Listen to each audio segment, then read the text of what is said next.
Vocês viram aquilo que Beethoven repetiu muitas vezes, que a música é a mais alta de todas as filosofias. Não é? Ficaríamos amanhã ouvindo esse conjunto que tocou e cantou tão bem, nos tocou o coração, especialmente com o Luar do Sertão.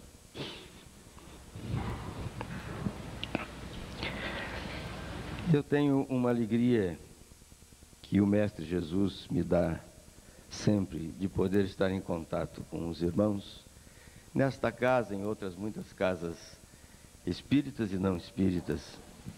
E esses convites sempre me honram muito, me alegram muito, me deixam muito feliz, porque considero-me não mais do que um semeador. Tenho estado por 65 anos aí andando por essa terra, lançando sementes, despretensiosamente. O próprio dito evangélico nos afirma que há sementes que podem vingar, há outras que não podem vingar, mas o semeador gosta de lançar as sementes. Então, cada convite desse é uma possibilidade de sementeira que eu interpreto assim, como uma possibilidade de semeadura, não é? Nós estamos encerrando um ano de atividades assistenciais, mais alguns dias, ao recesso da casa, atividades mediúnicas e atividades culturais. E é exatamente por isso que me parece que esse momento de encerramento é como se fosse um momento de balanço.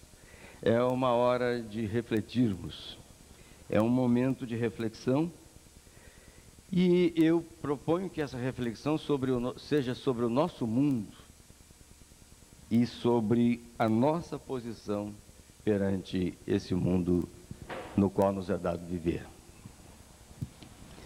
E eu vou falar-lhes, me permitam isso, como sociólogo e como espírita. Vocês vão perceber a diferença dos momentos. Num primeiro momento, eu vou fazer uma análise realista da situação do nosso mundo e que, às vezes, ela traz algumas inquietações. E então se pensa, mas um mundo já tão conturbado, trazia-se mais conturbação, mas não haverá conturbação, porque é exatamente para que nós possamos sentir o contraste extraordinariamente bonito que há entre os fatos que nos impressionam e as garantias evangélicas e da codificação que nós temos de que as forças do bem serão vencedoras. Kardec nos responsabilizou por duas coisas, principalmente. Disse ele, espíritas univos. Mas em seguida disse, espíritas instruí-vos. Então é por isso que eu venho diante dos irmãos, não apenas, eu sei que seria muito mais confortável apenas uma doce palavra de encerramento de ano, mas eu venho diante dos irmãos com uma responsabilidade também, talvez coisa de professor, de instruir um pouquinho também. Então, uma análise realista é a primeira coisa que eu quero trabalhar com os irmãos aqui. E comecemos constatando que temos vivido anos muito difíceis desde a década de 1970. Antes também, mas acentuaram-se as dificuldades desde a década de 1970 em todo o mundo e também na nossa realidade de país. E isto porque é crescente a violência social. E todos nós vivemos isso desagradavelmente, todos nós constatamos isso de triste maneira nas páginas policiais ou nas páginas de análise política, pura e simplesmente. Nós vimos que no último quarto do século XX para cá, a violência social foi crescendo de uma maneira extremamente preocupante. Também constatamos uma grave crise de valores que afeta não só, mas principalmente adolescentes e jovens, produzida esta grave crise de valores pela evolução da sociedade de consumo. Esta nossa sociedade de consumo, que o bispo Dom Pedro Casaldáliga conceituou de maneira tão rápida e tão bem conceituada, ao dizer que é aquela sociedade na qual as coisas valem cada vez mais e as pessoas cada vez menos. Esta crise de valores que tem marcado o nosso tempo, ela é especialmente fruto do individualismo da sociedade de consumo. Então, a solidariedade vai se esgarçando, instala-se aquele lema que Dostoiévski dizia com ironia: depois de mim, o dilúvio, dizia Dostoiévski, né? Eu saindo bem, se dane o restante, né?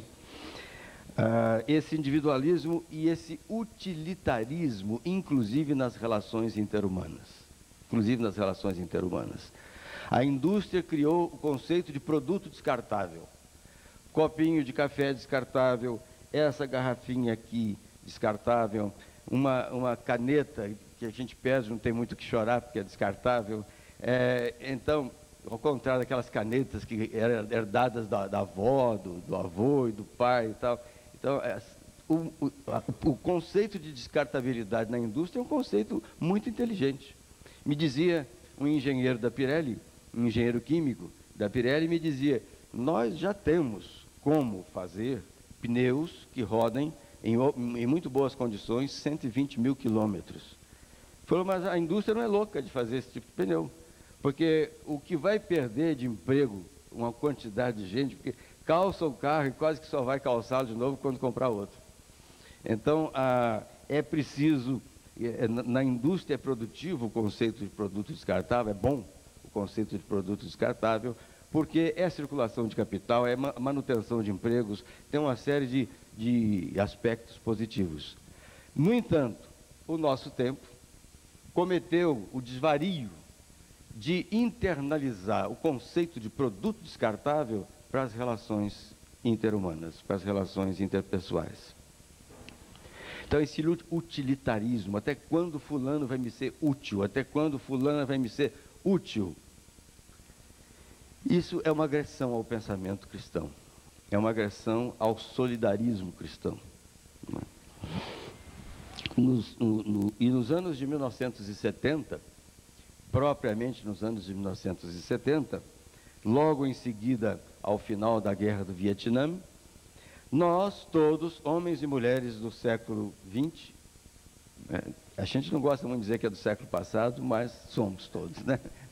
Homens e mulheres do século recém-findo, nós todos presenciamos na década de 1970 o surgimento de uma monstruosidade chamada crime organizado. Esta monstruosidade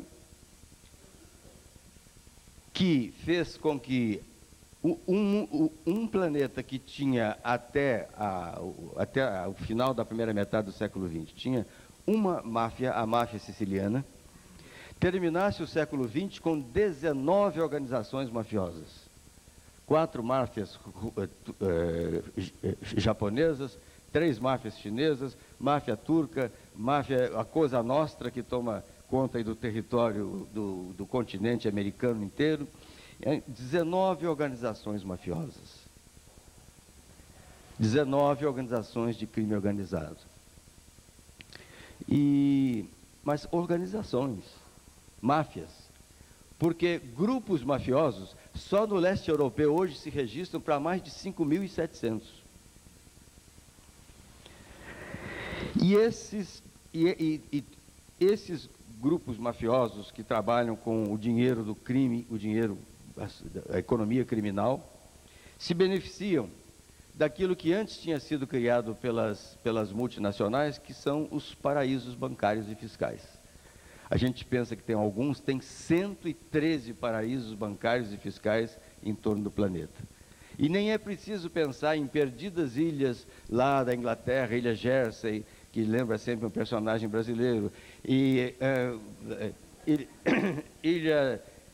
ilhas do Caribe, Não, no coração da Europa, o Mônaco é paraíso fiscal, o Liechtenstein é paraíso fiscal.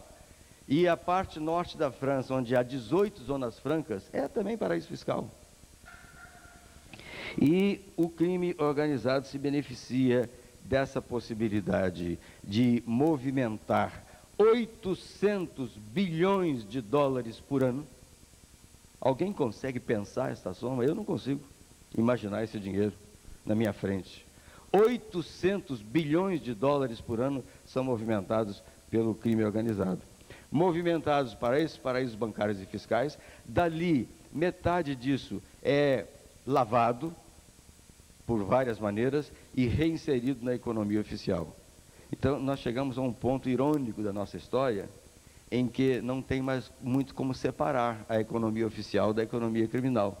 Há muita gente honestíssima que está trabalhando para o crime organizado e não sabe.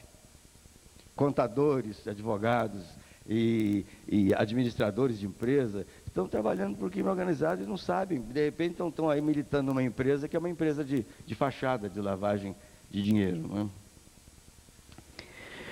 E aí os mafiosos todos descobriram que a coisa mais rendosa era destruir as famílias com as drogas tóxicas. E entram em cena os narcotraficantes, que mobilizarão dos 800 bilhões de dólares por ano, mobilizam cerca de 425 bilhões de dólares por ano. Mais da metade do total que é mobilizado pelo crime organizado. Portanto, nós vínhamos, homens e mulheres do século XX, nos últimos 25 anos do século, desapontados, inconfessadamente desapontados, sem querer muito comentar isso, porque era uma conversa muito desagradável, mas desapontados com o que estava acontecendo no nosso tempo, à nossa volta, distante de nós e perto de nós. E em 11 de setembro de 2001, aquilo que era desapontamento se transforma em pânico. Se transforma em pânico, com o atentado contra as Torres Gêmeas lá em Nova York, com a morte de tanta gente, e com a constatação, sobretudo, de cientistas políticos como Emir Sader,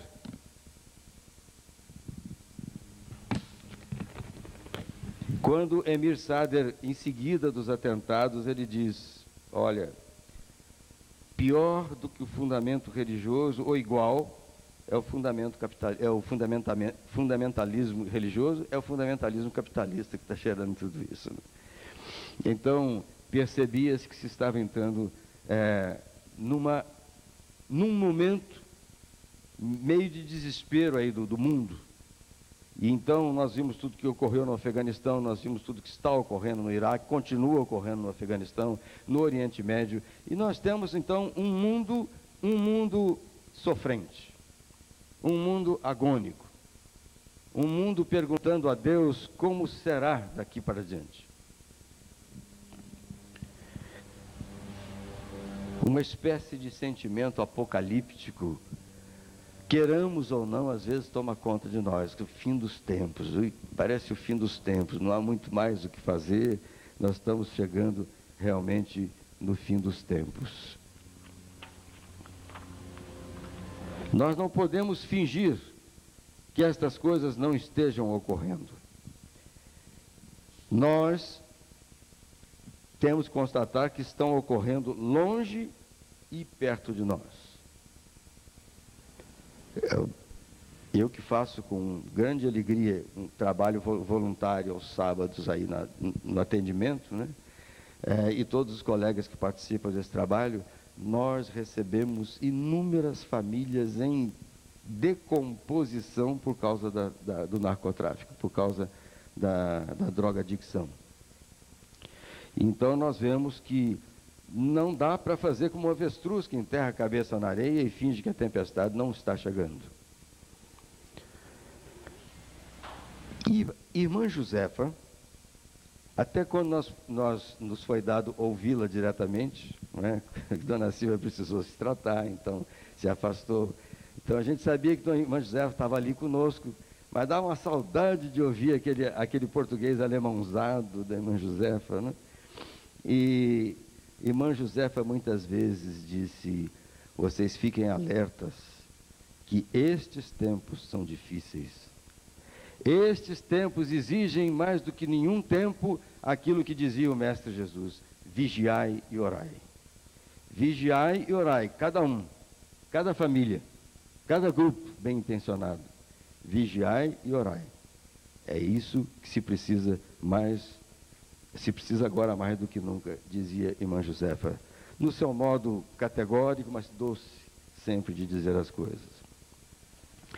Quando nos referimos, no título desta palestra, né, à busca de autoaperfeiçoamento em um mundo hostil, o que nós estamos reconhecendo é que as hostes do desequilíbrio, as hostes do mal,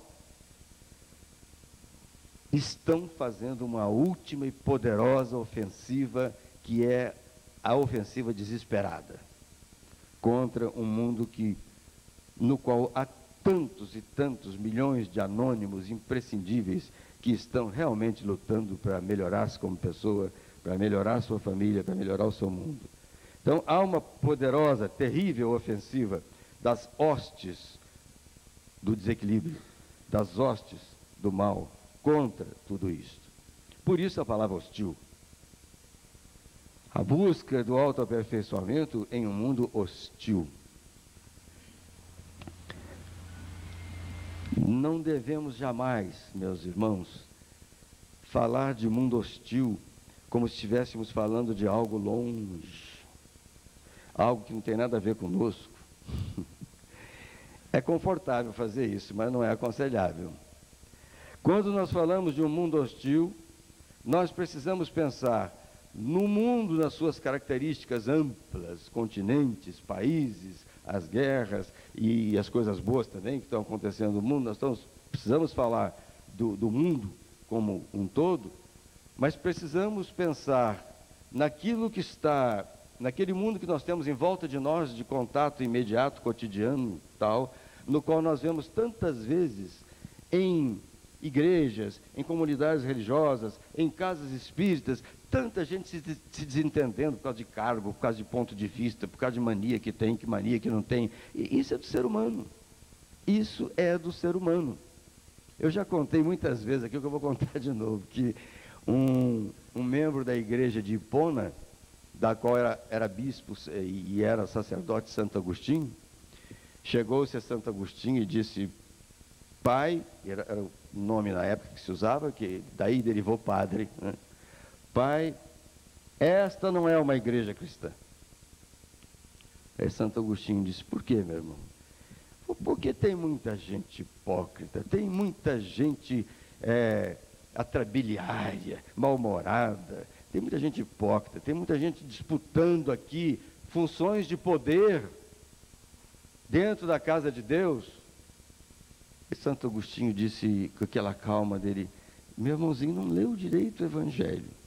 Vai precisar de voltar e ler, aí então vai descobrir que a igreja não é a comunhão dos santos, é a comunhão dos pecadores. Então, toda a comunidade humana não é a comunhão dos santos, é a comunhão dos pecadores. É inteligível que assim seja. Mas pensando o mundo, pensando aquilo que está à volta de nós, temos sobretudo que pensar a respeito do nosso mundo interior. Quais os esforços que temos realmente feito para a nossa melhoria interior? Quais os esforços que temos realmente feito, ainda que conseguindo pequeninos resultados, para ser um pouco melhor que no ano passado, para ser um pouco melhor que na década passada, para andar um pouco mais na direção de mais luz? Então, pensemos, quando falamos em mundo hostil, não vamos pensar assim: lá fora está o mundo hostil, nós somos ótimos, maravilhosos. Como dizia aquele personagem do Chico Anísio, né? Eu não sou ótimo, sou apenas o máximo, Alberto Roberto. Então, nós estamos aqui dentro dessa casa espírita, nimbados de santidade e tal, e lá fora está o mundo hostil, essa coisa. Não. O mundo hostil começa no Oriente Médio, começa no Iraque, começa em todas essas regiões tristes e distantes e vem terminar dentro de cada um de nós, porque nós trazemos os nossos piores inimigos aqui dentro. Aqui dentro nós trazemos os nossos piores inimigos. Então, moradias, casas espíritas, locais vários de trabalho, de encontro, de reuniões, de comunidades, são marcados por essa fragilidade do ser humano, por ser tão falível e tão imperfeito o ser humano. Mas, se o aperfeiçoamento fosse impossível, imaginem se alguém como Jesus Cristo haveria de aconselhá-lo. E, no entanto, palavras do próprio Mestre Jesus: buscai ser perfeitos, assim como é perfeito o vosso Pai que está nos céus. Essa é a tradução correta. Há uma tradução do Padre Ferreira de Almeida, que a tradução é muito bonita, mas ela tem alguns pecadilhos, né? Diz assim: sede perfeitos, como perfeito é o vosso Pai que está nos céus. A tradução correta é: buscai ser perfeitos, para vos aproximardes, em outras palavras, da perfeição do vosso Pai que está nos céus. Se isso fosse um conselho desnecessário, descabido, totalmente um desvario, Cristo não teria feito. O espírito mais lúcido e elevado que pisou esse planeta não teria dito que nós deveríamos lutar pelo aperfeiçoamento. Portanto, não estamos dispensados de lutar. Cada um de nós não está dispensado de lutar a cada dia pela auto-melhoria. Às vezes, dentro de casa, nós temos lutas importantes a fazer. Quantas vezes um pai ou uma mãe vai chamar a atenção de um filho pubertário, adolescente, e pega pesado demais, e desrespeita o garoto ou a garota, desrespeita o adolescente, desrespeita a adolescente. O que ele precisa fazer, este pai ou esta mãe? Quando cair em si e perceber que fez um espetáculo lamentável, ir aonde está essa criaturinha e pedir desculpas com humildade. Eu não vou me esquecer nunca, quando, uma vez, eu peguei meio pesado com o meu mais novinho, que tem 20 anos, né? Então, ele teria aí uns 18, 19 nessa época, e aí ele foi para o quarto dele, e aí eu sentei na sala e comecei a pensar: não, que papelão, que papelão. Eu tinha que dizer as mesmas coisas, tá certo, eu precisava dizer, mas tinha que dizer com mais humanidade, como um pai, não como um amigo de botequim, como um pai. Fui até o quarto do meu filho mais novo. Quando eu entrei, ele ficou até mais assustado um pouco. Mas eu sentei-me do lado dele e falei assim: olha, eu vim aqui pedir desculpa a você, porque eu me desequilibrei, peguei pesado, como se costuma dizer aí na linguagem de gíria, eu me desequilibrei, eu tenho que te pedir desculpas. Ele me chamava de neném, porque ele dizia que foi meu pai na outra vida. Então ele me pegou pelo braço assim e falou assim: neném, é assim que a gente cresce. E eu quis saber o que significava a gente cresce. Ele estava se referindo a ele próprio.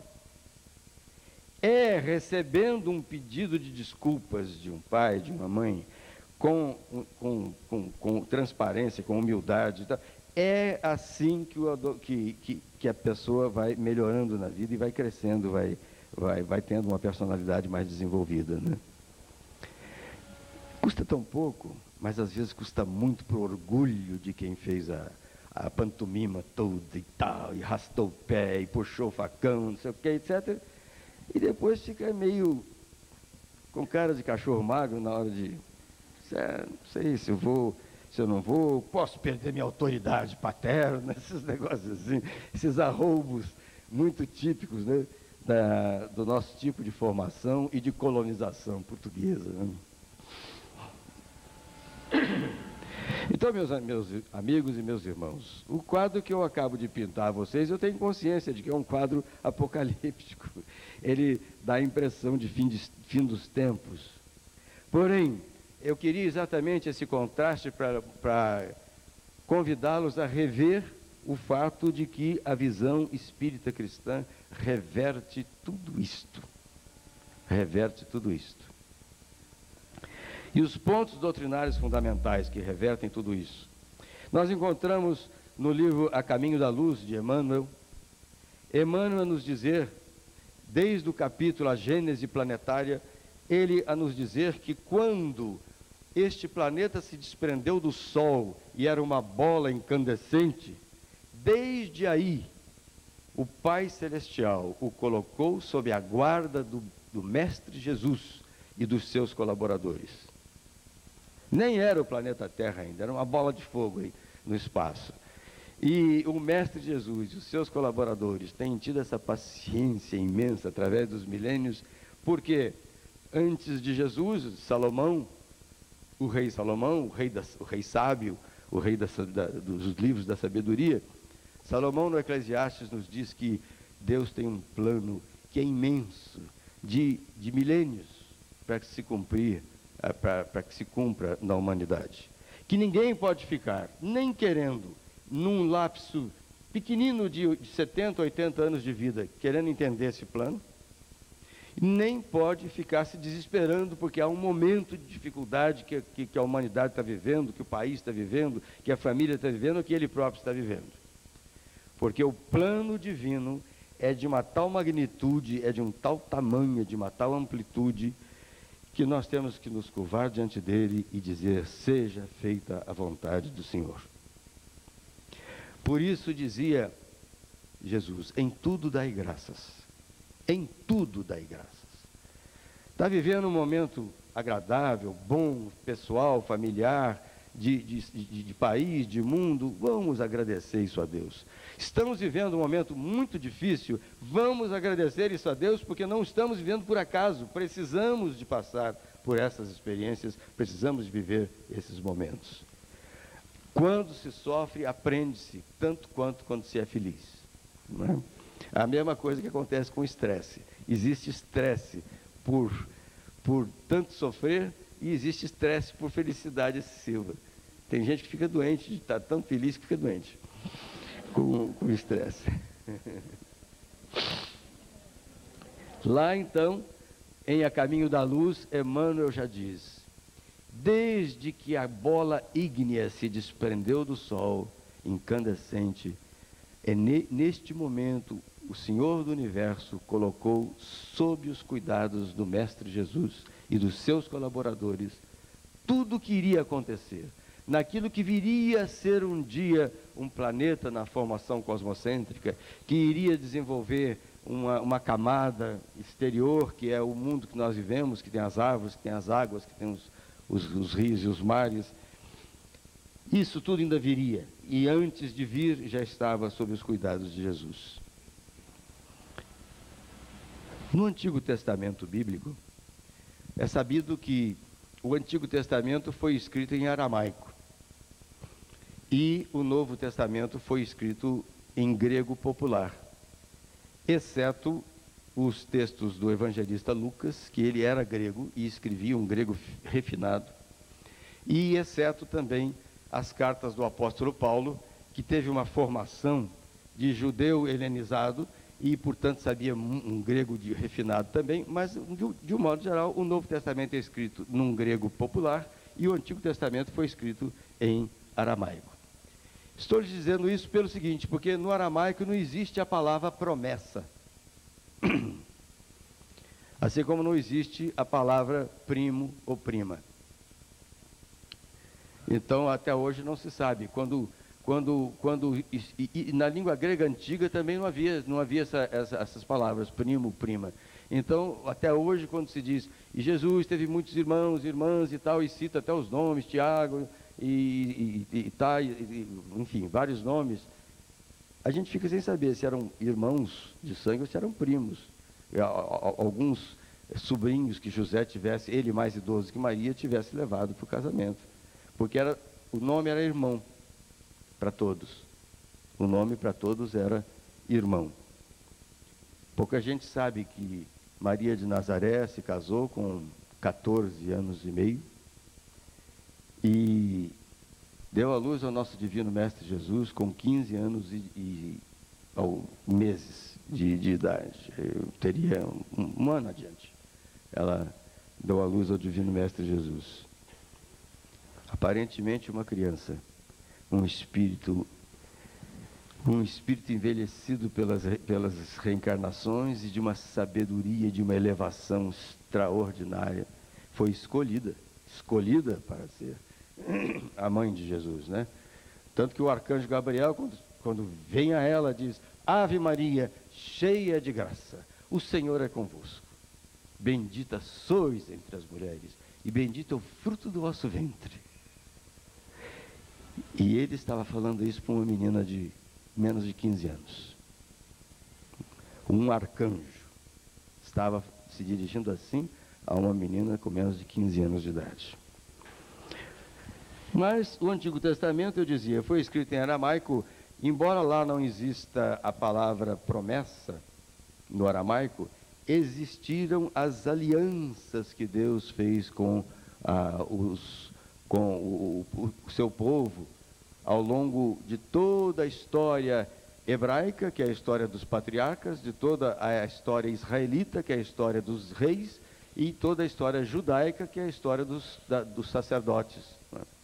Então, nós vamos lendo o Antigo Testamento e ficando maravilhados, porque nos momentos de grande dificuldade, nos momentos de grande aflição dos filhos de Deus, desenhava-se no céu um arco-íris e tinha sempre um mensageiro que dizia: esta é a aliança de Deus com os seus filhos.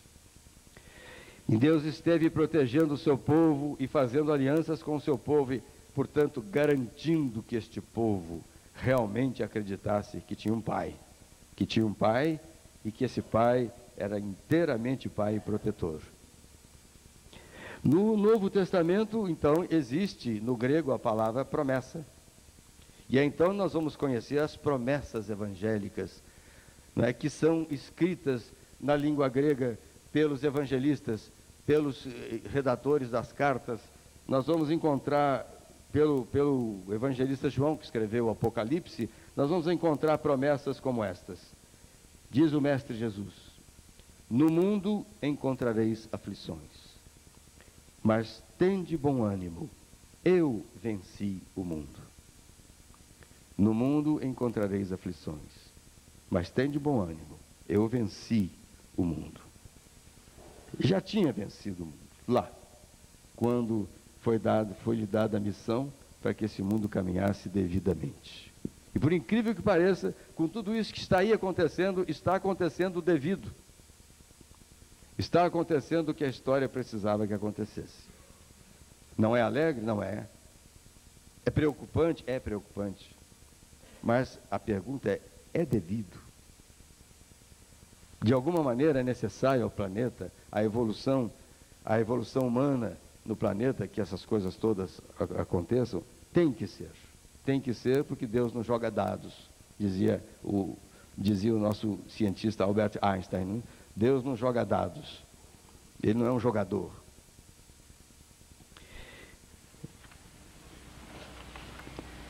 Promessa evangélica que diz: bem-aventurados os brandos de coração, pois estes herdarão a terra.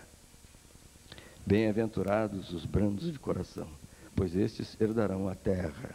Isso foi dito no momento mais alto da trajetória ministerial de Jesus, que é o Sermão da Montanha, nas bem-aventuranças, né? Também o apóstolo Paulo, cansado, judiado, tendo enfrentado uma vida extremamente difícil, aprisionado, libertado, condenado, finalmente condenado à morte, antes de morrer, o apóstolo Paulo diz: combati o bom combate, acabei a carreira, guardei a fé. Guardei a confiança, guardei no meu peito a esperança, guardei no cerne da minha vida o desejo de que as coisas caminhem como Deus entender por bem. E ainda, na ilha de Pátimos, o evangelista João, vivendo as suas visões que geraram o Apocalipse, o evangelista João diz: o Senhor é o Alfa e o Ômega, o princípio e o fim. Confiai. Gente, isso é muito forte. O Senhor é o Alfa e o Ômega, o princípio e o fim. Confiai. Esteja acontecendo o que estiver acontecendo, é necessário que tenhamos confiança naquele que tudo criou e que tudo conduz e que a tudo ama, com um amor que excede a todo entendimento humano. Então chegamos, dando um salto imenso na história, ao século XIX. E chegando ao século XIX, temos notícia de que um grande conclave espiritual vinha se processando desde o final do século XVIII e entrou pelo século XIX, um grande conclave no mundo espiritual em volta do planeta Terra, que decidiu, estava amadurecido o mundo para a codificação. E aí, este grande conclave espiritual prepara o planeta para receber o Espírito de verdade, todos os seus colaboradores, ou seja, receber de novo Jesus, agora trazendo consigo os seus amigos diletos, os seus amigos do coração, não é? E lá assina, nas mensagens do Evangelho segundo o Espiritismo, junto no processo da codificação, assinam pessoas como Cáritas, que é uma figura linda, não é? Que tem mensagens maravilhosas, que estão no Evangelho, outras que não estão na Revista Espírita Internacional, e assina, por exemplo, um espírito amigo, que é, sabe-se, Irmã Branca. Um espírito amigo, que sabe-se hoje é a Irmã Branca que assinava assim. Então, nessa codificação, o Espírito de verdade, prometido antes como o Paráclito, ou seja, o Consolador, aquele que vem numa época em que as coisas podem ser melhor entendidas. E aí, este Espírito de verdade e toda a sua equipe, toda a sua enorme equipe, trazem garantias. Antes alianças, depois promessas, agora são trazidas garantias de vitória das hostes do bem. Garantias de vitória das hostes do bem. Eu lhes mostro uma passagem no Livro dos Espíritos, das obras póstumas, em que está escrito o seguinte: tendo chegado esse tempo, uma grande emigração se cumprirá, nesse momento, entre aqueles que habitam a terra. Aqueles que fazem o mal pelo mal, que o sentimento do bem não toca o coração, não sendo mais dignos da terra transformada, dela serão excluídos, porque a ela levariam de novo a perturbação e seriam um obstáculo ao seu progresso. Irão expiar o seu endurecimento de coração em mundos inferiores, onde levarão os seus conhecimentos adquiridos aqui e terão por missão fazer os menos evoluídos avançar. Serão substituídos na terra por espíritos melhores, hostes que chegarão, que farão reinar entre eles a justiça, a paz e a fraternidade. Adiante, o próprio Kardec escreve, interpretando as mensagens do Espírito de verdade: pelas vossas preces e as vossas exortações, vós mesmos podeis contribuir para o seu adiantamento, porque há solidariedade perpétua entre os mortos e os viventes.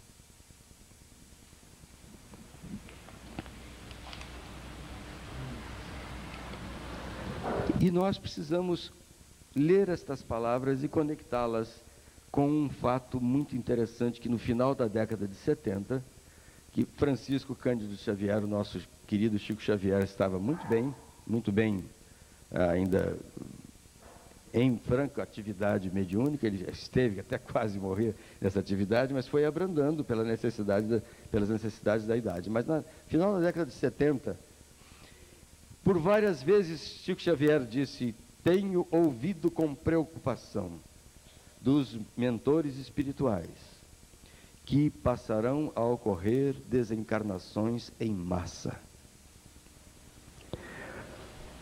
Como interpretar o tsunami no sudeste da Ásia? Como interpretar o furacão Katrina?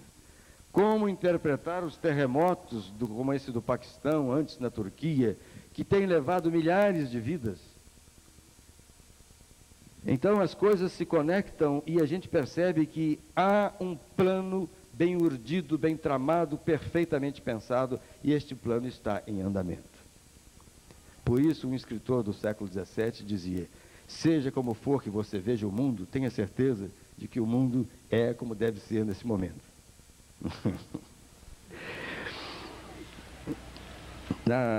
Também o próprio Chico Xavier, não o Chico Xavier, desculpem, eu estou aqui me errando tudo. Ele mesmo, é o Chico Xavier, psicografando Emmanuel.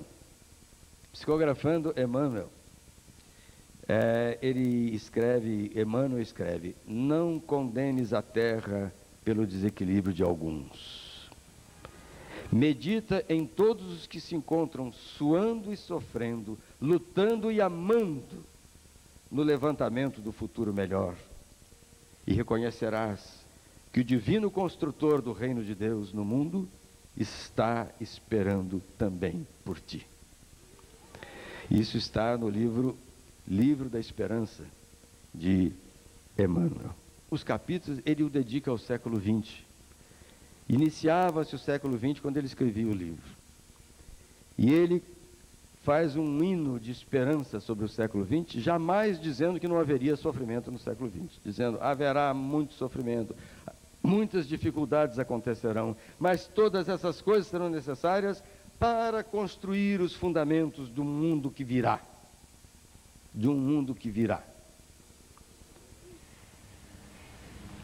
E aí, no final do século XX,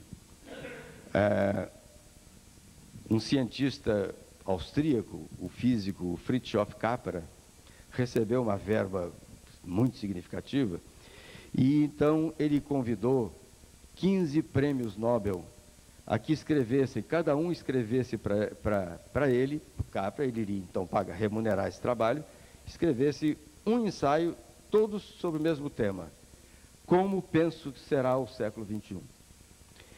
E ele recebeu os 15 papers, como os americanos chamam, as 15 monografias, e quando ele e suas secretárias foram lendo essas monografias, eles foram se emocionando com elas, porque não havia uma que falasse negativamente, que predissesse algo, ou que pensasse algo negativo para o século XXI.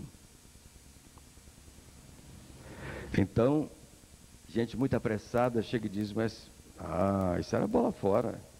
Nós já estamos em 2005, até parece que 5 anos é alguma coisa. Nós já estamos em 2005, e está aí a guerra do Afeganistão, a guerra do Iraque, o atentado das Torres Gêmeas, tanta coisa. Olha, os historiadores dizem que o século XX começou no final da Primeira Grande Guerra, 1918.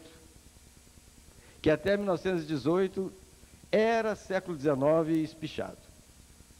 Né? E eu tenho uma convicção muito íntima e muito pessoal de que o século XXI ainda não começou. Começou na folhinha, começou no calendário, começou matematicamente. Mas o que nós estamos vivendo nestes primeiros anos, interpreto como uma grande ressaca dos equívocos e coisas boas também que aconteceram no século XX. Nós estamos num momento de perplexidade aí no mundo.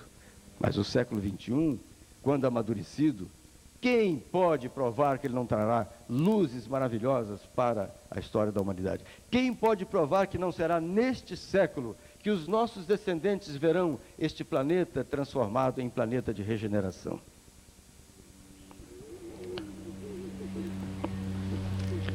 que a espiritualidade espera de cada um de nós, meus irmãos.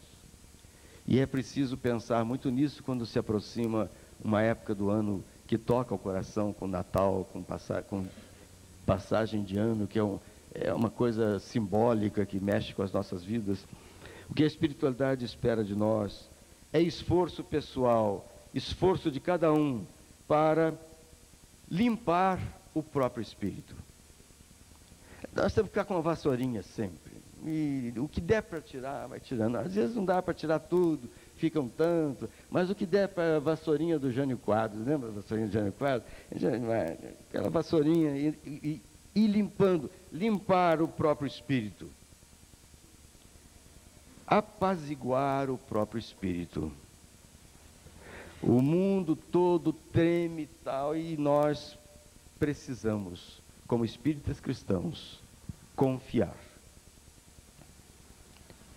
Eu me lembro quando Chico Xavier, num Pinga-Fogo, um programa que tinha na TV Tupi, que emocionou o país todo, né?